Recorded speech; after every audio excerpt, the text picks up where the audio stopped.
Hello everyone, hi, welcome back to my YouTube channel Edunation. और जैसा कि हम लोग एसिड बेस और सॉल्ट स्टार्ट कर चुके हैं और एसिड बेस एंड सॉल्ट का लेक्चर नंबर 2 है। ठीक है, इस लेक्चर में हम लोग दो इंपॉर्टेंट टॉपिक पे बात करेंगे। तो दोनों ही बहुत ही आसान टॉपिक है, बेसिक सा टॉपिक है। सबसे पहले classification of acid and base, ये वाला टॉपिक करेंगे, classification of acid and base. दूसरा टॉपिक हम लोग करने वाले डाइल्यूशन, एसिड और बेस का डाइल्यूशन कैसे करते हैं। ठीक है, तो चलिए दोनों टॉपिक को अच्छे से कवर करते हैं। तो सबसे पहले यहाँ लिखा classification of acid and base, तो सबसे पहले हम लोग क्लासिफिकेशन ऑफ एसिड पढ़ेंगे, फिर क्लासिफिकेशन ऑफ बेस पढ़ेंगे। ठीक है, तो ये सब चीज टाइम गंवाने वाला नहीं है। चलिए जल्दी जल्दी आगे बढ़ते हैं। सबसे पहले अब देखिए यहाँ पे क्या पढ़ रहे हैं हम लोग। तो पहला टॉपिक टाइप्स ऑफ एसिड, तो एसिड का पढ़ लेते हैं on the basis of based on occurrence. ठीक है, तो क्लासिफाई जो करें हम लोग, सबसे पहले बेस बनाएंगे, किसके बेस पे हम इसको क्लासिफाई कर रहे हैं एसिड बेस को। तो सबसे पहले क्लासिफिकेशन जब हम आपके लिए लेके आए हैं वो अकरेंस पे लेके आए, यानी उसका ओरिजिन क्या है, कैसे ओरिजिन हुआ उसका, है ना। तो दो तरह का एसिड आपको मिलेगा यहाँ पे ऑन द बेसिस ऑफ, अगर अकरेंस देखेंगे तो आपको यहाँ पे दो तरह का एसिड मिलेगा। एक एसिड आपको मिलेगा नेचुरल एसिड, ठीक है, नेचुरल एसिड कहा जाता है एक को, ठीक है, और एक को हम लोग बोलेंगे मिनरल एसिड।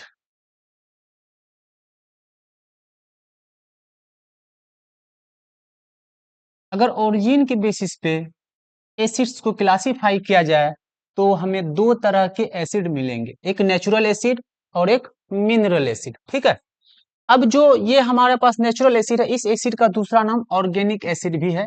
चलिए यहाँ पे आपके लिए लिख देते हैं, ऑर्गेनिक एसिड भी कहलाता है।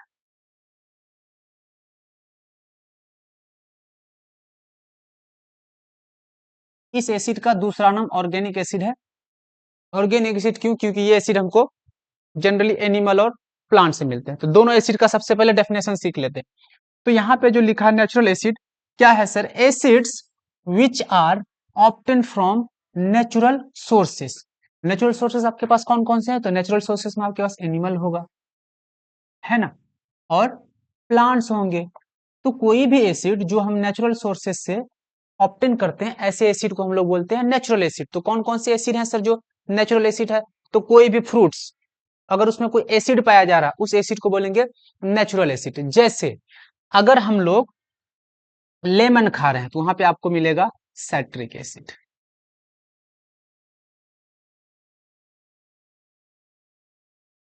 ठीक है, नाम सुने होंगे हम लोग की चींटी का, एंट का, जब वो काटता है उसके डंक में, स्टिंग में एसिड पाया जाता है, उस एसिड का नाम है फॉर्मिक एसिड।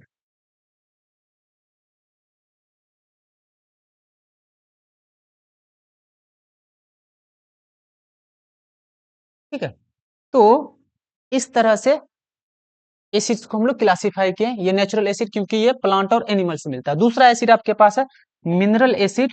ठीक है, जो भी एसिड हम लोग लेबोरेटरी में तैयार करते हैं, है ना, ह्यूमन उसको खुद से बनाते हैं, उस एसिड को कहा जाता है मिनरल एसिड। ये कौन से एसिड है sir? Acids that are prepared from minerals. जिस एसिड को हम लोग मिनरल से बनाते हैं उस एसिड को बोलेंगे मिनरल एसिड। कौन कौन से एसिड है सर? तो जैसे आप नाम सुने होंगे हाइड्रोक्लोरिक एसिड, हाइड्रोक्लोरिक एसिड, ये एक मिनरल एसिड है। इसी तरह से सल्फ्यूरिक एसिड का आप नाम सुने होंगे, सल्फ्यूरिक एसिड। तो ये एसिड जो है लेबोरेटरी में तैयार किया जाता है, इसलिए इसको क्या कहा जाता है? इसको कहा जाता है मिनरल एसिड। यहाँ तो कोई दिक्कत नहीं। इसी तरह से आपके पास अगर कोई नाइट्रिक एसिड है, कार्बोनिक एसिड है, ये सारे एसिड्स को हम लोग लेबोरेटरी में तैयार करते हैं, इसलिए स्टूडेंट्स इस एसिड को मिनरल एसिड कहा जाता है। अब यहाँ पे कुछ बातें एसिड्स के बारे में लिखा गया है कि जो भी मिनरल एसिड आपके पास होता है वो बहुत ज्यादा स्ट्रांग होता है ना। अगर वो एसिड हमारे स्किन पे पड़ जाए तो स्किन को बर्न कर देता है, उस एसिड को स्ट्रॉन्ग एसिड कहा जाता है। तो जो भी मिनरल एसिड है, देखिए यहाँ पे all the mineral acids are strong acid, ये स्ट्रॉन्ग एसिड है। अगर हमारे स्किन पे लगेगा तो स्किन में बर्निंग होगा, है ना, जलने लगेगा स्किन। लेकिन जो भी हमारे पास ऑर्गेनिक एसिड है, ये सारे ऑर्गेनिक एसिड वीक होते हैं, और ये ऑर्गेनिक एसिड हम लोग जनरली खाते भी हैं। हमारे बहुत सारे फ्रूट्स में पाए जाते हैं, है ना। बहुत सारे डाइट में हमारा ऑर्गेनिक एसिड होता है, तो इस एसिड को हम लोग खाते भी हैं। ऑर्गेनिक एसिड ये वीक होता है, ये स्ट्रॉन्ग नहीं होता है। समझ के बात यहाँ तक। तो यहाँ पे कुछ चार्ट आपके लिए बना हुआ है। इस चार्ट में लिखा हुआ है, देखिए यहाँ पे organic acid and their sources. तो कौन कौन से एसिड है आपके पास? तो सबसे पहले अगर हम देखें, यहाँ पे लिखा है लेक्टिक एसिड। लेक्टिक एसिड आपको कहाँ से मिलता है? तो लेक्टिक एसिड आपको मिल्क में मिलता है। और जो दही होता, मिल्क अगर खट्टा हो गया, सावर मिल्क लिखा है, सावर मिल्क।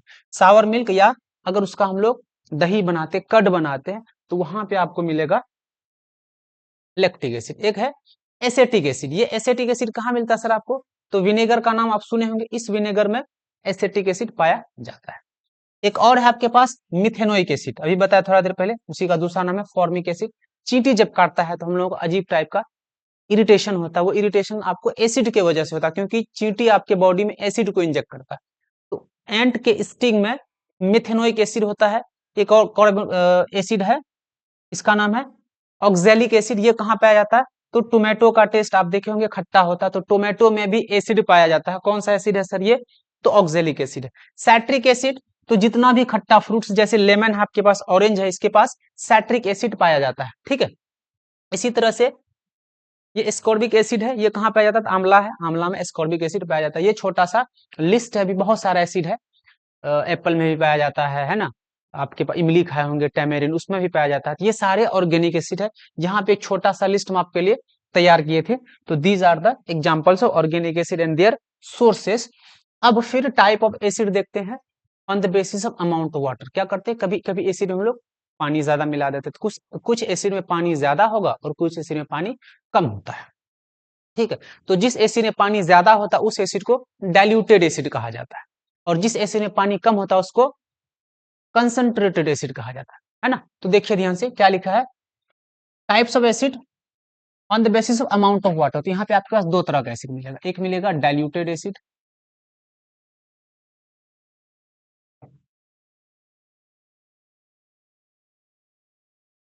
डाइल्यूटेड एसिड, और एक मिलेगा कंसंट्रेटेड एसिड।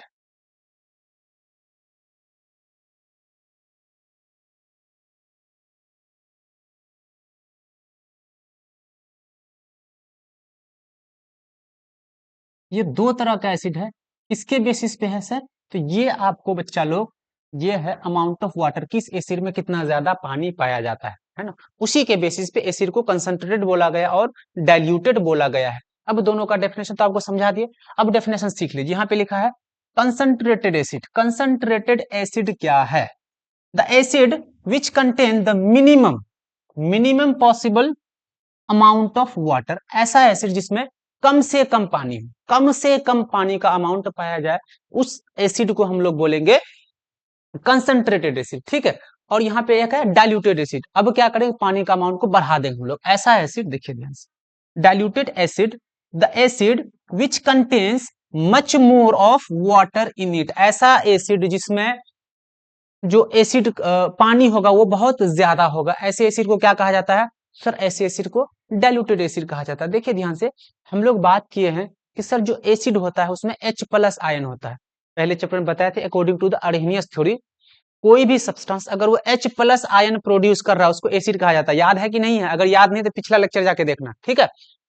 तो अगर मान लेते मेरे पास एक बीकर है, यहाँ पे एक बीकर है, देखिए ध्यान से, यहाँ पे एक बीकर बना लिया। इस बीकर में सपोज करते हैं यहाँ पे H प्लस आयन है, H प्लस आयन है आपके पास, और इसमें पानी भरा हुआ। मान लेते इसमें जो वाटर आपके पास ये 100 ml वाटर है, 100 ml वाटर है। तो 100 ml का वॉल्यूम है वाटर का। उस 100 ml में आपके पास मान लेते हैं कि 1000, कितना है 1000 आपके पास, या 10,000 H प्लस आयन है।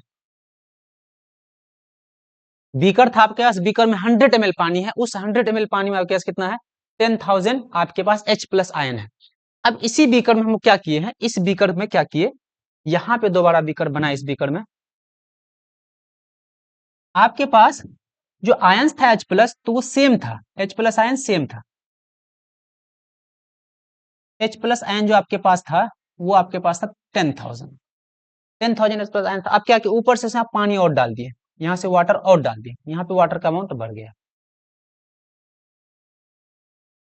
अब यहाँ पे वाटर आप कर दिए हैं 1000 ml, यानी कि 1 लीटर कर दिया। क्या देख रहे हैं, जो आपके पास concentration of H plus ion है, यहां भी 10,000 है, और इस वाले में भी concentration of H plus ion 10,000। क्या बढ़ गया, तो सर पानी का अमाउंट बढ़ गया, पानी का अमाउंट बढ़ गया। तो सेम वॉल्यूम में, सेम मान लेते हैं कि 1 लीटर पानी है मेरे पास, 1 लीटर पानी है, 1 लीटर पानी में कहीं पे मेरे पास है 10,000 H प्लस आयन, कहीं पे 1 लीटर पानी में 2,000 H प्लस आयन। तो जो 2000 वाला है तो वो डाइल्यूट हो जाएगा ज्यादा, और जो ज्यादा आयन वाला है वो क्या हो जाएगा, कंसंट्रेटेड हो जाएगा। तो समझ के बाद यहाँ तक पानी क्या कर रहा है, एसिड को डाइल्यूट बना रहा है। तो यहाँ तक समझ में आया कि नहीं आया? यहीं पे देखो, यहाँ पे जो था आपके पास 100 ml वाटर है, 100 ml वाटर है, लेकिन उस 100 ml में आपके पास जो H प्लस आयन का अमाउंट है वो 10,000 है। लेकिन अब इस बीकर में क्या किया, पानी डाल दिए। पानी जो डाले तो आपके पास H प्लस आयन जो था वो 10,000 ही था, लेकिन पानी का अमाउंट कितना हो गया, 1 लीटर हो गया। तो पानी का अमाउंट बढ़ गया, लेकिन कंसंट्रेशन ऑफ हाइड्रोजन आयन पहले की जैसा रहा। तो पानी का वॉल्यूम बढ़ा, H प्लस आयन घटा। तो जब कम वॉल्यूम में ज्यादा H प्लस आयन रहे, उस एसिड को क्या बोलेंगे, कंसंट्रेटेड एसिड बोला जाता है। ठीक है, तो जब एसिड को हम लोग डाइल्यूट करते हैं तो क्या होता है कि पर वॉल्यूम में, पर लीटर में कंसंट्रेशन H प्लस आयन का धीरे धीरे घटते जाता है। कहीं पे 1 लीटर में मान लेते हैं 10,000 है, कहीं पे 1 लीटर में 20,000 है H प्लस आयन, तो 20,000 वाला ज्यादा कंसंट्रेटेड हो गया। तो जहां पे concentration of H plus ion पर वॉल्यूम ज्यादा होगा वो कंसंट्रेटेड होगा, और जहां पे concentration of H plus ion पर वॉल्यूम क्या होगा, पर लीटर में कम होगा, उसको बोलेंगे डाइल्यूट एसिड। सिंपल सा बात ये याद रखना कि जिस एसिड में ज्यादा पानी हो, कम H प्लस आयन हो, उसको बोलेंगे डाइल्यूट एसिड। जिस एसिड में ज्यादा H प्लस आयन हो, कम पानी, उसको बोलेंगे कंसंट्रेटेड एसिड। ठीक है, समझ गए बात, कंसंट्रेटेड और डाइल्यूट। अगर हमारे पास H प्लस आयन ज्यादा है, H प्लस आयन ज्यादा है, पानी का अमाउंट कम है, उस एसिड को बोलेंगे कंसंट्रेटेड एसिड। ऐसा एसिड जिसमें H प्लस आयन कम है और पानी ज्यादा है, उस एसिड को बोलेंगे डाइल्यूटेड एसिड। क्लियर है यहाँ तक? एक ही लाइन को याद रखना, बस जितना कुछ बोले उसको भूल जाना, लास्ट वाला लाइन याद रखना। H प्लस आयन ज्यादा, वाटर कम, तो कंसंट्रेटेड। H प्लस आयन कम, वाटर ज्यादा, तो डाइल्यूटेड। क्लियर? अब यहाँ पे डाइल्यूशन, एसिड जो हमारे पास कंसंट्रेटेड एसिड है, उस एसिड को हम लोग डाइल्यूट करते घर में। क्या करते हैं, डाइल्यूट करते हैं। डाइल्यूट कैसे करते हैं, जनरली हम लोग को पानी लाके मिला देना है, पानी का अमाउंट बढ़ा देंगे तो एसिड डाइल्यूट हो जाएगा। तो पानी जब एसिड में मिलाते हैं तो उसका H प्लस आयन को क्या करता है, पर लीटर डिक्रीज होता है, पर litre H plus ion decrease होता है। इसी प्रोसेस को कहा जाता है डाइल्यूशन ऑफ एसिड। तो पानी को मिलाना, क्या लिखा है, the process of mixing water to concentrated acid make it dilute. इस प्रोसेस को डाइल्यूशन ऑफ एसिड कहा जाता है कि कंसंट्रेटेड एसिड में जब हम लोग पानी मिलाते हैं तो पानी का वॉल्यूम बढ़ता है, लेकिन H प्लस आयन तो सेम रहता है। तो अगर पर लीटर हम H प्लस आयन देखें तो घट जाएगा। पहले 1 लीटर में मान लेते हैं कि 2000 H प्लस आयन था, अब 2 लीटर में 2000 चला गया, तो घटा कि नहीं घटा, पर लीटर में घटा कि नहीं घटा। तो इसी प्रोसेस को आता है dilution, simply mixing of water to the acid. Concentrated acid में जब हम लोग वाटर को मिलाते हैं, इस प्रोसेस को कहा जाता है डाइल्यूशन ऑफ एसिड। अब देखो यहाँ पे जब हम लोग एसिड को डाइल्यूट करते हैं, यहाँ पे कुछ बातें ध्यान में रखना है कि जब भी हम लोग एसिड में पानी मिलाते हैं तो ये हाईली एक्सोथर्मिक प्रोसेस है। हाईली एक्सोथर्मिक प्रोसेस मतलब हीट यहाँ पे बहुत ज्यादा रिलीज होगा। क्या होता है, हीट रिलीज होता है, हीट रिलीज होता है, और बहुत ज्यादा अमाउंट में हीट रिलीज होता है। अगर हीट बहुत ज्यादा रिलीज होगा तो आपका बीकर भी ब्रेक हो सकता है। इसलिए यहाँ पे क्या लिखा है, the process of mixing concentrated acid to water is highly exothermic. Highly exothermic process है, हीट बहुत ज्यादा रिलीज होता है, इस बात को ध्यान में रखना है। इसलिए जब हम लोग डाइल्यूशन करते हैं तो कुछ बातें को ध्यान में रखते हैं, कौन सा प्रोसेस सेफ है, कौन सा प्रोसेस सेफ नहीं है डाइल्यूशन के लिए, उसी के बारे में यहाँ पे कुछ आपके लिए लिख के लाए हैं। सेफ प्रोसेस ऑफ डाइल्यूशन, आपके पास अगर एसिड को डाइल्यूट करना दो तरीका है। कितना तरीका है, तो देखिए ध्यान से। अगर यहाँ पे आपके पास एक बीकर है, ठीक है, यहाँ पे एक बीकर है, सपोज करते हैं इस बीकर में यहाँ पे आप पानी भर दिए पहले से, इस बीकर में वाटर ले लिए हैं, इस बीकर में पहले से वाटर है, और यहां से आप क्या कर रहे हैं, इसमें एसिड डाल रहे हैं। यहां से एसिड ड्रॉप बाय ड्रॉप डाल रहे हैं। एक तरीका ये हुआ आपके पास। दूसरा तरीका है आपके पास कि यहां पे आपके पास बीकर है, ठीक है। इस बीकर में पहले से आप एसिड भर दिए हैं, इस बीकर में पहले से एसिड भरा हुआ है, और यहां से आप क्या कर रहे हैं, वाटर को डाल रहे हैं। यहां से आप क्या डाल रहे हैं, ड्रॉप बाय ड्रॉप वाटर डाल रहे हैं। तो कौन सा प्रोसेस सेफ है? एक ये प्रोसेस है वाटर टू एसिड डालना, और यहाँ पे क्या किया, एसिड टू वाटर डालना। कौन सा प्रोसेस सेफ है? तो हम लोगों को ये वाला प्रोसेस करना है, एसिड को ड्रॉप बाय ड्रॉप वाटर में डालना है। ये वाला प्रोसेस सेफ है, और ये वाला प्रोसेस सेफ नहीं है। अभी इसी को सीखें कि ये वाला प्रोसेस सेफ क्यों नहीं है। अब देखो ध्यान से, वही लिखा गया है, हम लोगों को एसिड को किस में डालना, ड्रॉप बाय ड्रॉप वाटर में डालना, डाइल्यूशन के प्रोसेस को ध्यान में रखना। द डाइल्यूशन ऑफ एसिड, ठीक है, the dilution of a concentrated acid should always be done by adding concentrated acid to water gradually। ये लाइन को याद रखना, concentrated acid to water gradually। और हम लोग को क्या करना है, इसको फिर अच्छे से मिक्स करते रहना। यहां इस लाइन को भी याद रखना, not adding water to concentrated acid. Water को कंसंट्रेटेड एसिड में नहीं डालना है, कंसंट्रेटेड एसिड को वाटर में डालना, drop by drop. Concentrated acid to water, ये सेफ प्रोसेस है।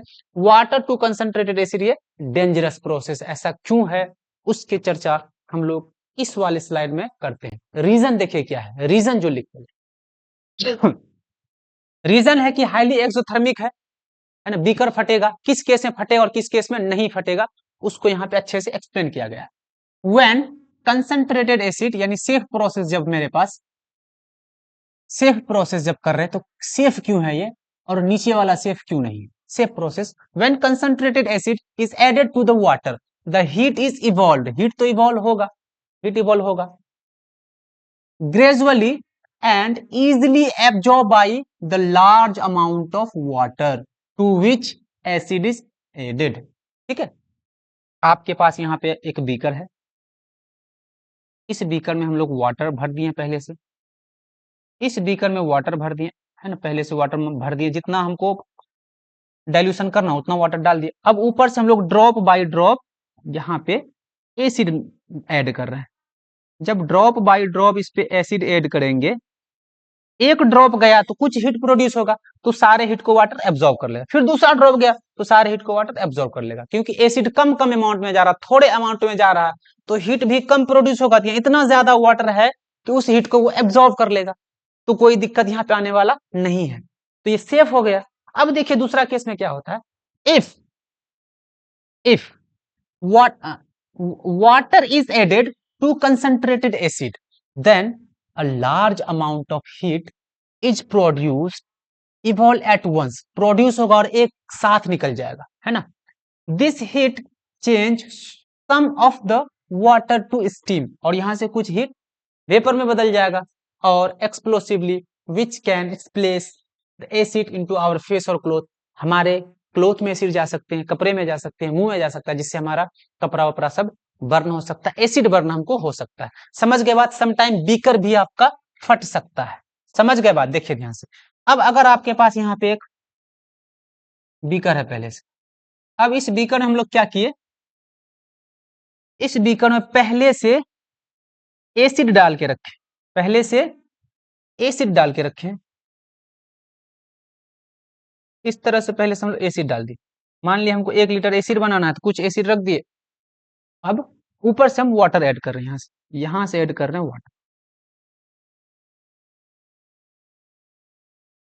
इससे ड्रॉप बाय ड्रॉप वाटर आएगा। जैसे एक ड्रॉप वाटर आए, नीचे तो बहुत ही ज्यादा एसिड है, तो large amount of heat produce होगा, और तुरंत हीट प्रोड्यूस होगा, तो कुछ पानी को वो स्टीम में बदल देगा, और ये स्टीम ऐसे ऊपर ऐसे उड़ने लगेगा बहुत स्पीड से, बहुत स्पीड से, तो जिसकी वजह से एसिड भी इसके साथ ऊपर जाएगा, और जो एक्सपेरिमेंट कर रहा है उसके मुंह पे पड़ सकता है, कपड़े पे पड़ सकता है, ये कपड़ा फट सकता है, और समटाइम ये ग्लास भी आपका ऐसे टूट सकता है, ब्रेक द ग्लास। इसलिए ये डेंजरस प्रोसेस है। तो क्या करना है, कैसे मिलाना है, वाटर को एसिड में नहीं मिलाना है, एसिड को ड्रॉप बाय ड्रॉप वाटर में मिलाना। बहुत इंपॉर्टेंट केस है, इसको अच्छे से याद रखना। इससे क्वेश्चन बहुत बार पूछा गया सीबीएसई, हर बार पूछता लगभग ये, क्योंकि ये डेली लाइफ का प्रोसेस है। और जो सीबीएसई है साइंस में वो चीज पूछता है जो डेली लाइफ से ज्यादा रिलेटेड है। अब यहाँ पे classification of acid based on ionisation capacity, ठीक है। तो आयंस अगर आप नहीं समझते हैं तो केमिकल रिएक्शन और इक्वेशन में हम आयंस पढ़ा चुके हैं अच्छे से, वहां पे जाके इसको आप अच्छे से सीख लेना, फिर भी वैसे समझ में आ जाएगा। आयोनाइजेशन अभी आप 10th क्लास के बच्चे, आयोनाइजेशन क्या है कि जो कोई भी कंपाउंड को अगर हम लोग वाटर में रखते हैं न्यूट्रल कंपाउंड को, तो आयंस में टूट जाता है। आयंस में क्या होता है, टूट जाता है। उस प्रोसेस को कहा जाता है आयोनाइजेशन। सबसे पहले यहाँ पे आप डेफिनेशन देख लीजिए क्या है। तो आयोनाइजेशन के, आयोनाइजेशन वाला जो बेस्ड ऑन आयोनाइजेशन, इस पे अगर हम लोग एसिड को बांटेंगे तो दो तरह का एसिड आपको मिलेगा। कौन कौन सा एसिड मिलेगा? तो बच्चा जी आप लोगों को जो एसिड मिलेगा, एक मिलेगा आपको स्ट्रॉन्ग एसिड। इस क्या मिलेगा आपको? मिलेगा स्ट्रॉन्ग एसिड। और एक आपको मिलेगा वीक एसिड। Weak acid. तो दो तरह का एसिड आपको मिलेगा, स्ट्रॉन्ग एसिड और वीक एसिड। सबसे पहले आयोनाइजेशन का डेफिनेशन हम लोग देख लेते हैं। आयोनाइजेशन क्या है? एक ऐसा प्रोसेस है, it is a process in which a neutral molecule splits into charged ions when exposed to water। ठीक है, जब कोई न्यूट्रल मॉलिक्यूल को या कोई आयोनिक कंपाउंड को हम लोग पानी में डालते हैं तो आयंस में टूट जाता है। इसी प्रोसेस को कहा जाता है ionisation. Suppose you have a beaker here filled with water. इसमें आपके पास पानी भरा हुआ, इस बीकर में आप क्या किए, यहाँ पे नमक लाके डाल दिए। यहाँ पे आप NaCl क्या कर रहे हैं, इसमें डाल रहे हैं। NaCl मीन्स नमक, जो नमक हम लोग घर में खाते हैं।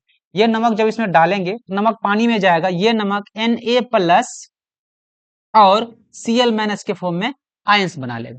तो NaCl था, जैसे पानी में गया Na प्लस और Cl माइनस बना लिया। आयन बनाया कि नहीं बनाया?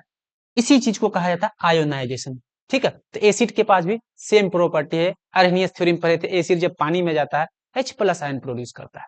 ठीक है, तो यहाँ पे एक मिला वीक एसिड और एक मिला strong acid.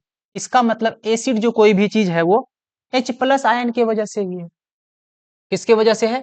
H plus ion की वजह से ही एसिड है। तो जिस एसिड के पास कैपेसिटी होगा जितना ज्यादा H प्लस आयन प्रोड्यूस करने का, उसको बोलेंगे स्ट्रॉन्ग एसिड। और जो एसिड जितना कम करेगा H प्लस आयन का प्रोडक्शन, उसको बोलेंगे वीक एसिड। तो यहीं पे स्ट्रॉन्ग एसिड लिखा गया है, N acid that produce that completely ionised in water and produce large amount of hydrogen ion. ठीक है, कुछ एसिड है पानी में जाने के साथ पूरा का पूरा एसिड आयोनाइज हो जाता है और आयंस प्रोड्यूस करने लगता है, तो कंप्लीटली आयोनाइज हो जाएगा। और कुछ एसिड है कंप्लीटली आयोनाइज नहीं होता, तो कम आयंस प्रोड्यूस करेगा। तो ऐसे एसिड को क्या बोला जाएगा? Strong acid. कौन कौन सा एसिड स्ट्रॉन्ग है? तो जैसे आपके पास हाइड्रोक्लोरिक एसिड है, इसका फॉर्मूला होता है HCl। कौन सा एसिड है सर? ये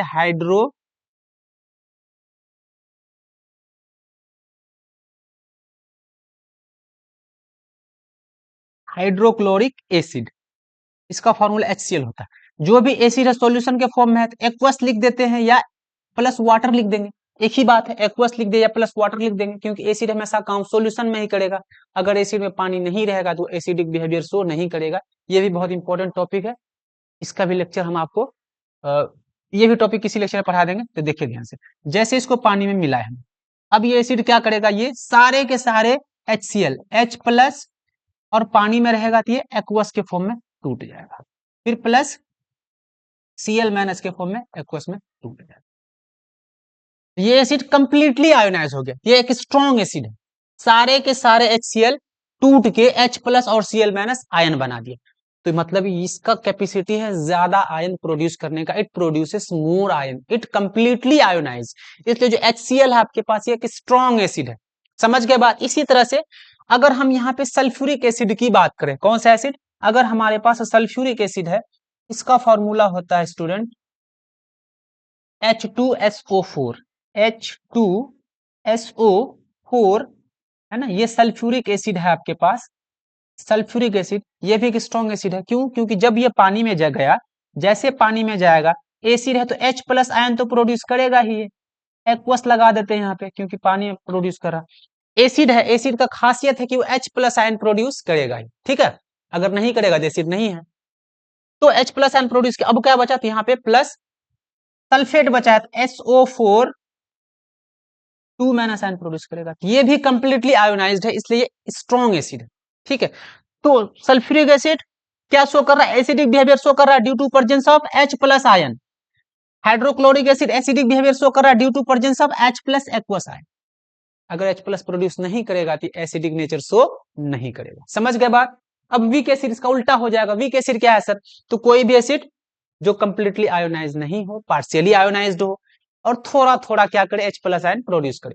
तो देखो ध्यान से पे क्या लिखा है, the acid that is partially ionised, partially means हल्का फुल्का, partially ionized in water and produces small amount of hydrogen ions, ठीक है, is called weak acid। तो जो भी ऑर्गेनिक एसिड है वो वीक एसिड है। कौन सा एसिड है, वीक एसिड है। जैसे अगर हम लोग एक एसिड ले लेते हैं, कौन सा एसिड,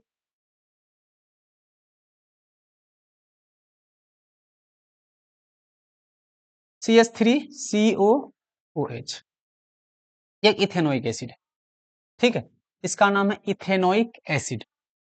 तो जैसे पानी में गया, पानी में गया तो देखो ध्यान से, ये कंप्लीटली आयोनाइज नहीं होता, तो इसको हम लोग इस तरह के एरो से दिखाते हैं, ये दोनों तरह से है ना, इस तरह के एरो से दिखाते हैं, पार्शियल आयोनाइज्ड है। तो क्या बनाएगा यहाँ पे, H प्लस आयन बनाया, चलो यहाँ पे लिख दिया H प्लस आयन एक्वस। बाकी क्या बचा, बाकी पूरा पानी हम यहाँ तक लिख देंगे, CH3CO, यहाँ पे लगेगा मैक्स, यहाँ पे भी लगा देना एक्वस। तो ये पूरा का पूरा जो CH3COH पूरा इथेनोइक एसिड आयोनाइज नहीं होता, इसलिए थोड़ा सा अमाउंट ऑफ आयंस प्रोड्यूस करता है, इसलिए ऐसे एसिड को वीक एसिड बोला जाता है। यहां तक कोई दिक्कत नहीं है आपका, दोनों टर्म क्लियर है। आयोनाइजेशन के बेसिस पे दो टाइप का एसिड, जो ज्यादा आयन प्रोड्यूस करेगा वो स्ट्रॉन्ग एसिड, जो कम आयन प्रोड्यूस करेगा वो वीक एसिड। यहाँ पे एक लाइन लिखा हुआ है, aqueous solution of acid conduct electricity, conduct करता है इलेक्ट्रिसिटी किसके वजह से, due to presence of ions in it. जो भी एसिड है उसमें आयंस बन रहा है कि नहीं बन रहा, वीक एसिड हो या स्ट्रॉन्ग एसिड हो, दोनों में आयन प्रोड्यूस होता है, किसी में कम होता है और किसी में ज्यादा होता है। यही आयंस है जो एसिडिक सॉल्यूशन में इलेक्ट्रिसिटी को कंडक्ट कराता है। अब आ जाए बेसिस पे, ठीक है, बेसिस पे आ जाइए। बेस जो आपका बताया थे, एक ऐसा सब्सटेंसेस होता है जो बीटर इन टेस्ट होता है, बीटर इन टेस्ट, और इसको छुएंगे तो टच करने में सोप जैसा लगता है। और आपको कुछ बेसिस का भी नाम बताए थे, का नाम क्या क्या था सर, नाम था सोडियम हाइड्रोक्साइड,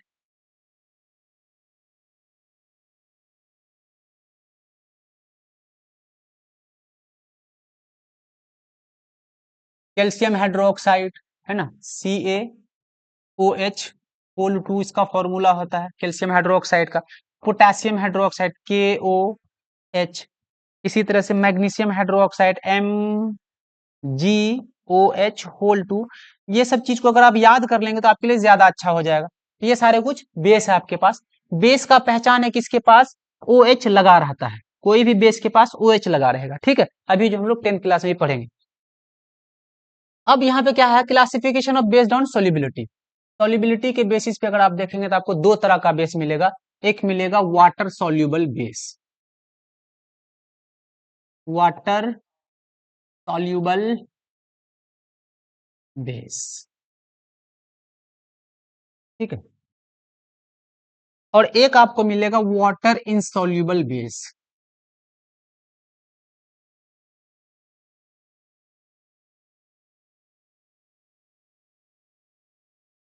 दो तरह के बेस आपके पास है, वाटर सोल्यूबल बेस और water insoluble base. Water soluble base ऐसा बेस है ना जो वाटर में सोल्यूबल हो, डिसअपियर हो जाए, गायब हो जाए।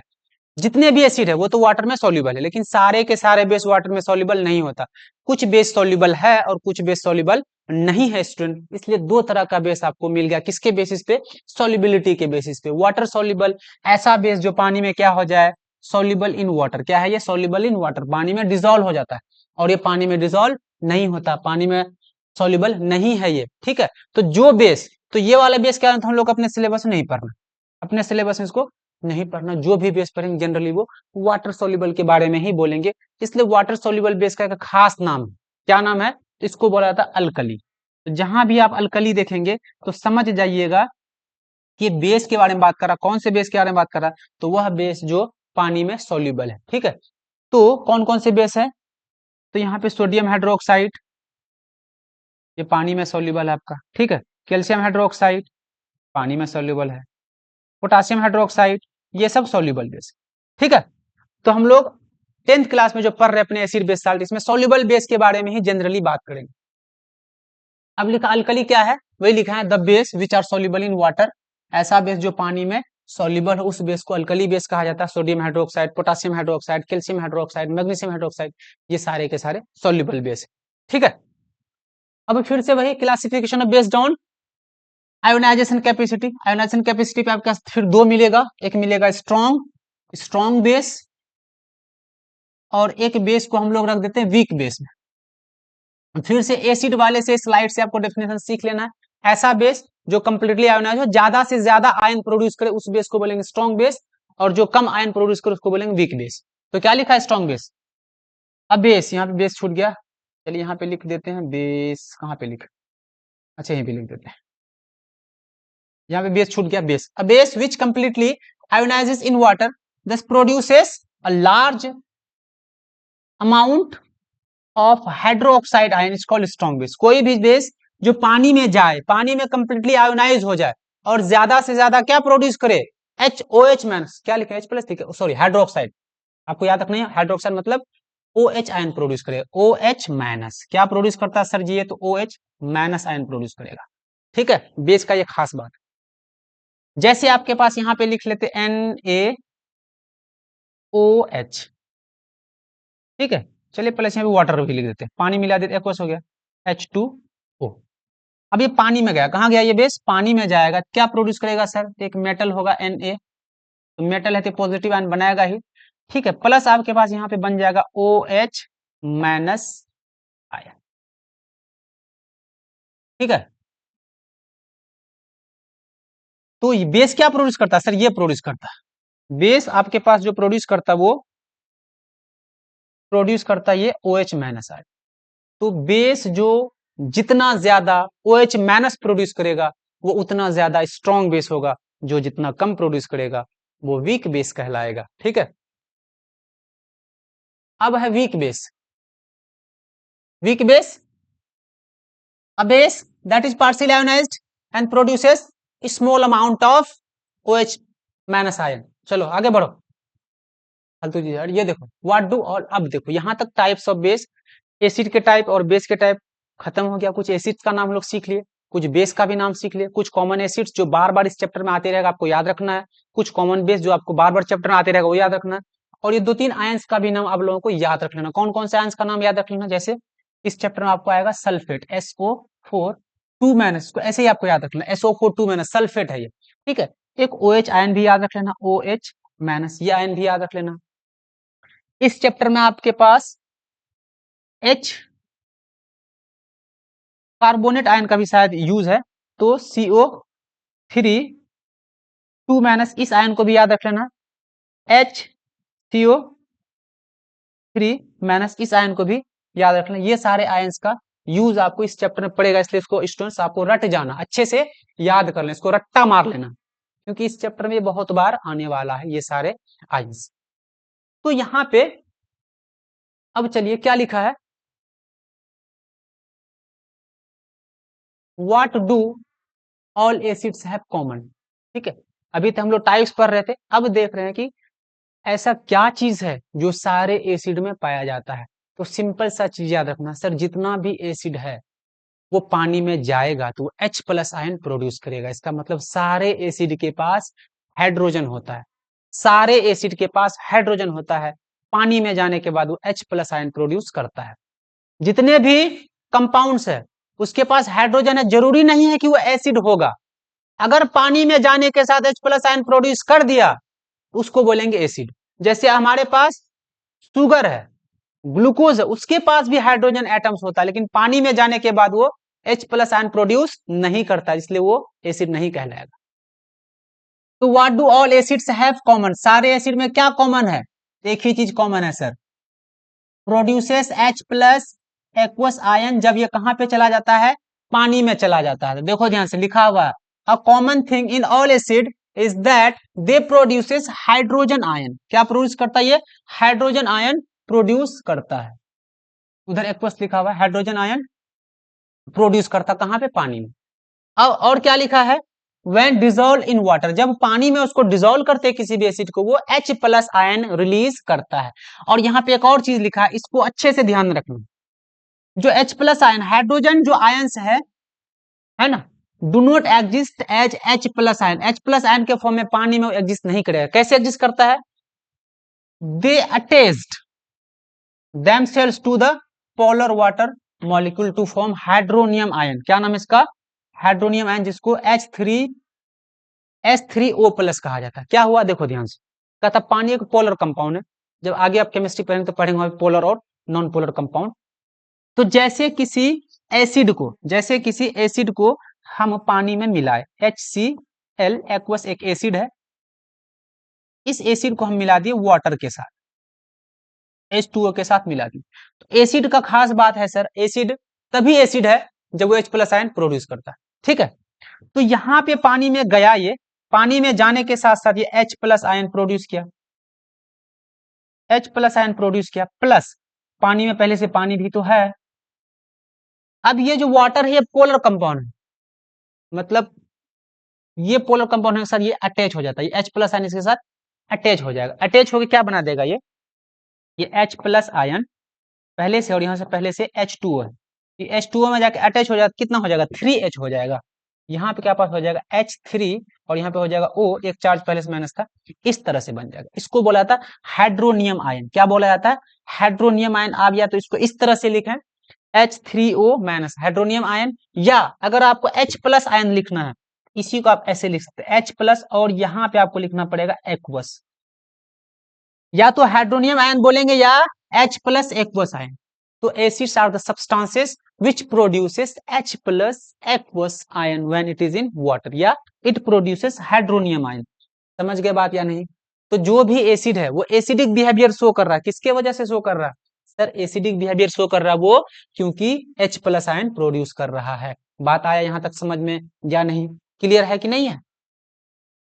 तो अगर मेरे पास यहाँ पे एक एसिड है H2SO4, यहाँ पे एक्वस लगा दिया क्योंकि पानी में ही एसिड एसिडिक बिहेवियर शो करता है। अगर ये यहाँ पे गया तो सर इसका आयोनाइजेशन होगा और ये प्रोड्यूस करेगा H प्लस एक्वस, लिख देते हैं H प्लस एक्वस आयन, और प्लस यहाँ पे सल्फेट आयन भी पानी में ही प्रेजेंट रहेगा, 2 माइनस, और यहाँ पे लगा देते हैं एक्वस। अब ये H2SO4 एसिडिक बिहेवियर शो कर रहा है, H2SO4 shows acidic behaviour due to the presence of H plus ion. ये H प्लस आयन के वजह से ही ये एसिडिक बिहेवियर शो कर रहा है। अगर H प्लस आयन नहीं होता तो एसिडिक बिहेवियर शो नहीं करता। इसी तरह से अगर मेरे पास कौन सा एसिड है सर? Hydrochloric acid. अगर पानी में इसको डालेंगे सर, पानी में जैसे डाले इसको, तो सर यहाँ पे H प्लस आयन तो प्रोड्यूस करेगा ही, है ना बच्चा जी? H plus aqueous ion produce कर दिया, प्लस ये क्लोरीन भी Cl माइनस के फॉर्म में रहेगा वाटर में। तो हम लोग देख रहे हैं कि सर जो भी एसिड है वो क्या प्रोड्यूस कर रहा है? H प्लस आयन, यानी उसके साथ H जुड़ा हुआ और कोई नेगेटिव आयन जुड़ा हुआ।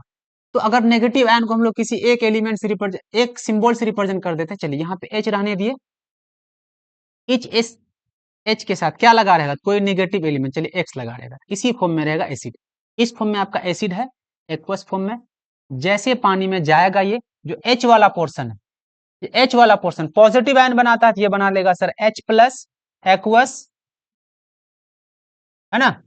और जो X वाला पार्ट है ये कौन सा आयन बनाता है सर? ये नेगेटिव आयन बना लेता है। ठीक है, कोई दिक्कत नहीं यहां तक। तो जो भी एसिड है एसिडिक बिहेवियर शो कर रहा है वो due to the presence of H plus ion. ठीक है, तो जितने भी एसिड है वो सारे एसिड में क्या कॉमन है? तो सारे एसिड में sir H hydrogen atom common है, सारे एसिड में हाइड्रोजन एटम होगा, और वो जब पानी में जाएगा तो H प्लस आयन प्रोड्यूस करेगा।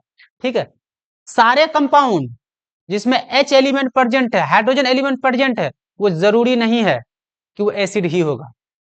कब जरूरी है? कि वो एसिड है। अगर वो H प्लस आयन प्रोड्यूस कर रहा है तो वो एसिड होगा, नहीं तो एसिड नहीं कहलाएगा। चलिए यहां तक क्लियर। अब आ जाओ कि सारे बेस में क्या कॉमन है, जितने भी बेस है वो सारे बेसिस में क्या कॉमन है। तो देख लेते सारे बेस में क्या कॉमन है। इसको आप हम कर देते हैं इरेज, क्योंकि ये इस पेज के लिए नहीं है। रुक रुक जा भाई। तो जो भी बेस है पानी में जाएगा वो हाइड्रोक्साइड आयन प्रोड्यूस करेगा। क्या प्रोड्यूस करेगा? Hydroxide ion. ठीक है। तो what do all bases have common in, सारे बेस में क्या चीज कॉमन है, कौन ऐसा चीज है जो उसको बेस बनाता है? तो क्या याद रखना है? Hydroxide ion. क्या याद रखना है? Hydroxide ion. इसका फॉर्मूला होता है OH माइनस। यही वाला आयन है जो बेस को बेसिक नेचर प्रोवाइड करता है। तो देखो ध्यान से, a base is a substance which dissolve in water to produce hydroxide ion in solution. Solution में क्या बनाता है ये सर? तो हाइड्रोक्साइड आयन बनाता है। कुछ एग्जांपल्स, तो थोड़ा देर पहले आपको बात किए थे, हर बेस के साथ जनरली मेटल जुड़ा होगा या कोई पॉजिटिव आयन जुड़ा होगा। Na इसमें लगा दिए OH, ये आपका सोडियम, और OH मीन्स हाइड्रोक्साइड, तो नाम क्या बन जाएगा? नाम बन जाएगा सोडियम हाइड्रोक्साइड। अब ये एक्वस फॉर्म में है, अभी एक्वस फॉर्म में है, तो ये आपके पास प्रोड्यूस कर देगा, मेटल वाला पार्ट जो है वो पॉजिटिव आयन बना लेगा Na प्लस। यहाँ पे एक्वस लिख देते हैं क्योंकि पानी में रहने दिया एक्वस के फॉर्म में, प्लस ये जो OH वाला पार्ट है ये OH माइनस प्रोड्यूस करता है। ठीक है। इसी तरह से अगर एक और बेस हम लोग ले, के for potassium OH, potassium hydroxide, क्या बना ये बना पोटासियम हाइड्रोक्साइड। ठीक है। इस पोटासियम हाइड्रोक्साइड को हम लोग एक्वस लिखे क्योंकि सॉल्यूशन के फॉर्म में पानी के साथ। अब जब एरो लगाए तो ये क्या बना देगा सर? तो ये मेटल वाला पार्ट पॉजिटिव आयन बना देगा, तो के प्लस पोटासियम आयन बना। ठीक है। और जो आपके पास हाइड्रोक्साइड है ये हमेशा नेगेटिव आयन में टूट जाएगा। इसका मतलब अगर हम लोग बेस को जनरली रिप्रेजेंट करें तो यहाँ पे एक पार्ट मेटल है इसका और इसके साथ OH लगा हुआ है। मेटल के लिए हम M लिख लेते, क्या लिख लेते? M लिख लिए, M। ठीक है। किसके साथ जुड़ा है सर? ये M जुड़ा है OH के साथ, M जुड़ा है OH के साथ। M मीन्स कोई मेटल होगा या कोई पॉजिटिव आयन जुड़ा होगा इसके साथ। यहाँ पे रहेगा आपके पास AQ एक्वस। ठीक है। अब अगर इसको पानी में डाले तो बेस है, अगर सॉल्युबल बेस है तो प्रोड्यूस करेगा आपके पास आयन। कौन कौन से आयन? तो 2 आयन प्रोड्यूस करेगा। जो मेटल वाला पार्ट है सर जी, मेटल वाला पार्ट आपका M प्लस प्रोड्यूस कर लेगा, है ना, पॉजिटिव आयन बना देगा। प्लस आपके पास जो OH वाला पार्ट है ये बना देगा सर OH माइनस एक्वस। तो यहां तक क्लियर है। तो आपको ज्यादा डिटेल में नहीं जाना है ना। जो कॉमन कॉमन बातें, टाइप्स ऑफ एसिड उसको याद रख लेना है, डाइल्यूशन कैसे करेंगे उसको याद रखना है, और एसिड्स के पास क्या कॉमन होता है और सारे बेस के पास क्या कॉमन होता है। बाकी चीजें अगर नहीं भी समझ में आया तो कोई दिक्कत नहीं, एक दो बार रिवाइज करना है, सब समझ में आ जाएगा। जितना काम का चीज है वो आसान है, बाकी जो लेंथी चीज उसको भूलते चले जाना, वो काम का चीज नहीं है। ये 3 चीजें आपको याद रखना है। तो आज के लेक्चर हम लोग स्टोन यहीं तक पढ़ेंगे। लेक्चर को पढ़ते रहिए, लिखते रहिए, याद करते रहिए, मुस्कुराते रहिए। Thank you very much.